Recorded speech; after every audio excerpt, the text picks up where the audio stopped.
Alors nous voilà devant les exercices écrits. Alors comme tout à l'heure, le nom et le prénom ici, d'accord?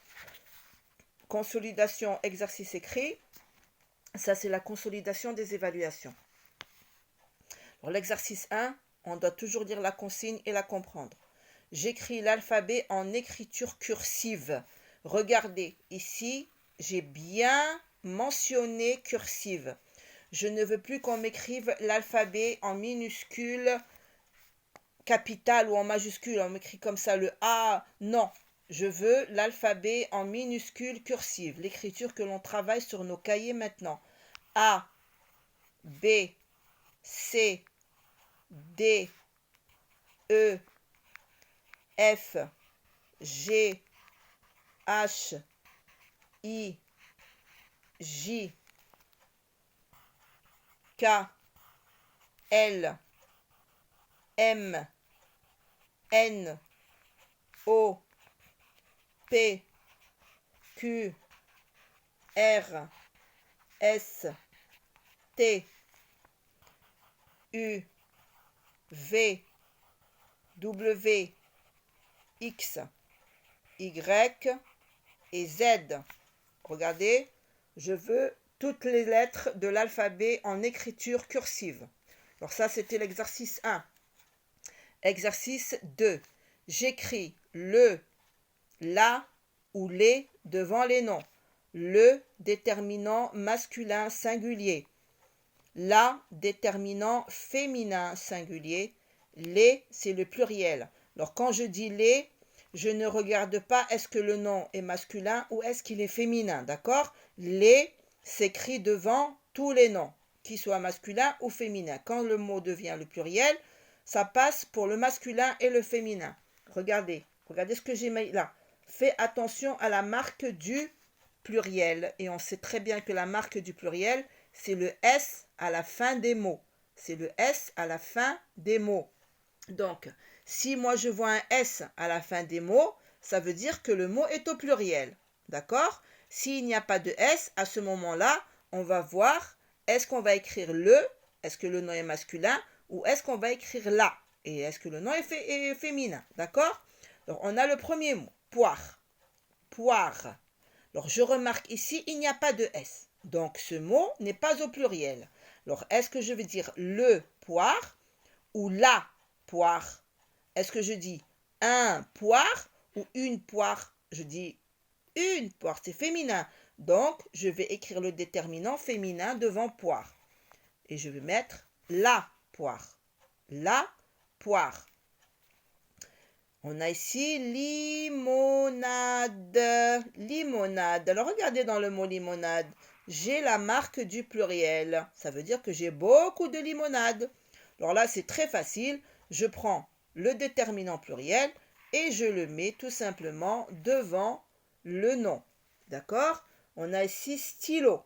Stylo. Il n'y a pas de S à stylo. Donc, stylo est au singulier. Est-ce que je vais dire le stylo ou la stylo? Non, on connaît ces mots. C'est le stylo.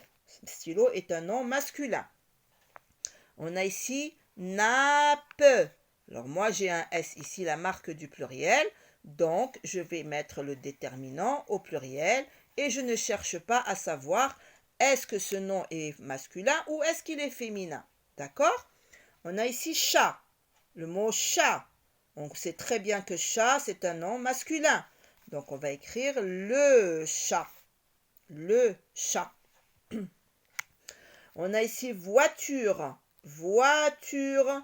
Alors, la voiture, on n'a pas de S. Donc, le nom est au singulier. Donc, est-ce que je vais dire le voiture ou est-ce que je vais écrire la voiture? Déjà, quand j'écoute et que j'ouvre bien mes oreilles, je sais très bien que voiture est un nom féminin et que je vais écrire ici la voiture. D'accord? Bien, alors ça, c'était pour l'exercice numéro 2. Alors ici, exercice 3. Remplace les mots soulignés par un pronom.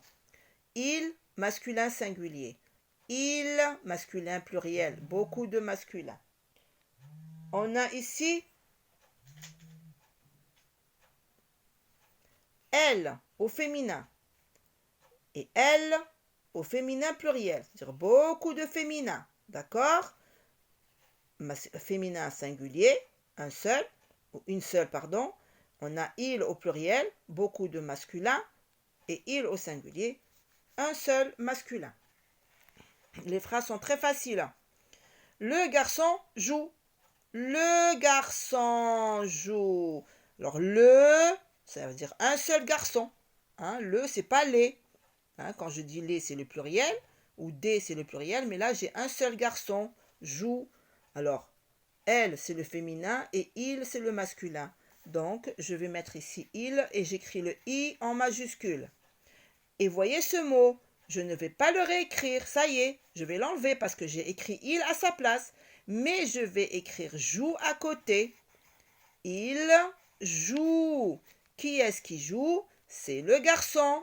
Et je n'oublie pas le point à la fin de ma phrase et la majuscule au début du i. D'accord?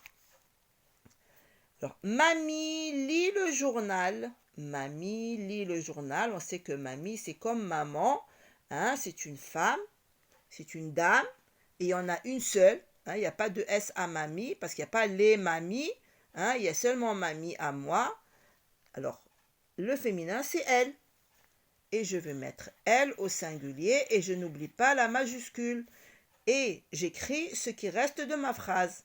Elle lit le journal. Elle lit le journal. Et je mets mon point à la fin. Qui est-ce qui lit le journal? C'est ma mamie. C'est mamie. D'accord? Les vaches broutent. Alors là, on va faire très très attention. Alors ici, moi, j'ai les. D'accord? Et j'ai vache. Mais j'ai dit tout à l'heure que les accompagné, que ça soit un nom féminin ou masculin. Donc moi, si je veux savoir est-ce que vache est un nom masculin ou féminin, qu'est-ce que je vais utiliser? Je vais utiliser un ou une dans ma tête, seulement dans ma tête. Et je vais dire dans ma tête, est-ce que je dis un vache ou est-ce que je dis une vache? Non, je dis une vache. Donc, si je dis une, ça veut dire que vache est un nom féminin. D'accord? Et j'ai beaucoup de vaches. Ça veut dire que j'ai beaucoup de féminins. Hein? Alors, ici, le pronom féminin au pluriel, c'est elle avec S. Donc, je vais mettre ici elle, sans oublier le S du pluriel, pardon.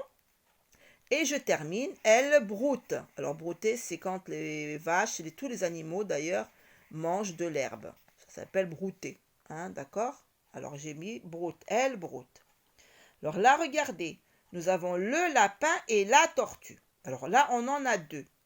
On a le masculin et on a le féminin. Vous vous rappelez qu'est-ce que j'ai dit pour le masculin et le féminin? Quand j'ai le pluriel et que j'ai le féminin et que j'ai aussi le masculin, c'est le masculin qui le remporte. J'en ai deux, ça veut dire le pluriel, déjà, parce que deux c'est beaucoup, donc c'est pas le singulier, mais puisque là j'ai un nom masculin, même si j'ai un nom féminin, je ne vais pas écrire par exemple il et je vais mettre elle à côté. Non, je vais mettre le il mais au pluriel avec S parce que le masculin remporte sur le féminin. Il, et bien sûr je ne vais pas écrire tout ça, tout ce que je vais écrire c'est sont des amis, sont amis. Ils sont amis. Ils sont amis et je mets mon point à la fin. D'accord? Alors, voyez tout ce groupe de mots qui est souligné, vous n'allez pas l'écrire, vous allez le remplacer par un pronom personnel. C'est très facile, hein, il suffit d'écouter et c'est très facile parce que maîtresse explique tout. Alors, on passe à l'exercice 4. Exercice 4. Je sépare les mots et je réécris la phrase correctement. Alors là, nous avons une phrase et les mots sont collés. Vous savez très bien que les mots, chaque mot est séparé. On ne doit pas les coller pour avoir une phrase avec un sens. Alors moi, je vais essayer de séparer ces mots. C'est une phrase très facile. Regardez. Je vais lire d'abord. Nada prépare une... Alors, regardez. Nada. C'est le nom d'une petite fille. Nada. Donc, je sépare après le A. Prépare. Vous vous rappelez, prépare, on a travaillé en dictée. Prépare. Après le E, je mets un trait. Une, U-N-E, une. Tarte. Je dois séparer après la fin du mot. Et, le petit « et » qui s'écrit « et », c'est un mot. Des, déterminant au pluriel. Après le S, je sépare. Et on a brioche. Nada prépare une tarte et des brioches. Alors quand j'ai séparé d'un trait, je viens sur cette ligne et je réécris ma phrase correctement. N en majuscule, nada, et là je vais éloigner pour écrire le deuxième mot. Prépare, je ne dois pas les coller. Prépare une, U-N-E, une tarte. Vous voyez comment je sépare mes mots? Une tarte et, le petit et, des, pluriel, brioche. Brioche. Brioche. Vous voyez? Alors là, j'ai écrit la phrase correctement en séparant chaque mot de l'autre. On ne doit pas les mettre collés. Bien, alors ça, c'était l'exercice 4. On va passer à l'exercice 5. Je compte le nombre de phrases, de lignes et de mots qu'il y a dans le texte ci-dessous. Alors là, nous avons un texte. Alors les enfants, ici, je parle à tous les enfants, même si c'est difficile pour vous de lire. D'accord? Cet exercice-là, même si vous ne lisez pas le texte, vous devez savoir le faire. Même si vous ne lisez pas le texte, je répète. Mais je sais très bien que maintenant, tous les enfants ont commencé à apprendre à lire facilement. C'est lundi matin. Rémi va partir pour l'école. Sa maman lui prépare une tartine de confiture et un bol de lait chaud avec du chocolat en poudre. Alors moi, si je veux compter mes phrases, c'est très facile, même si je ne vais pas lire ce texte. Pour compter le nombre de phrases, je compte le nombre de points. Le nombre de points que j'ai. Je répète, pas les majuscules, mais les points. Alors, on en voilà un. En voilà un autre.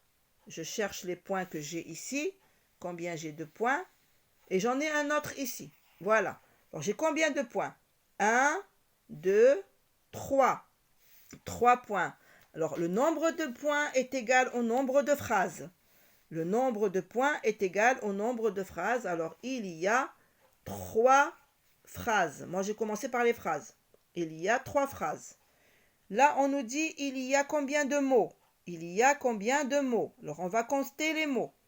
1, 2, 3, 4, 5, 6, 7, 8, 9, 10, 11, 12, 13, 14, 15, 16, 17, 18, 19, 20, 21, 22, 23, 24, 25, 26 et 27 mots. 27 mots. Alors 27 s'écrit 2 avec 7. 27 mots.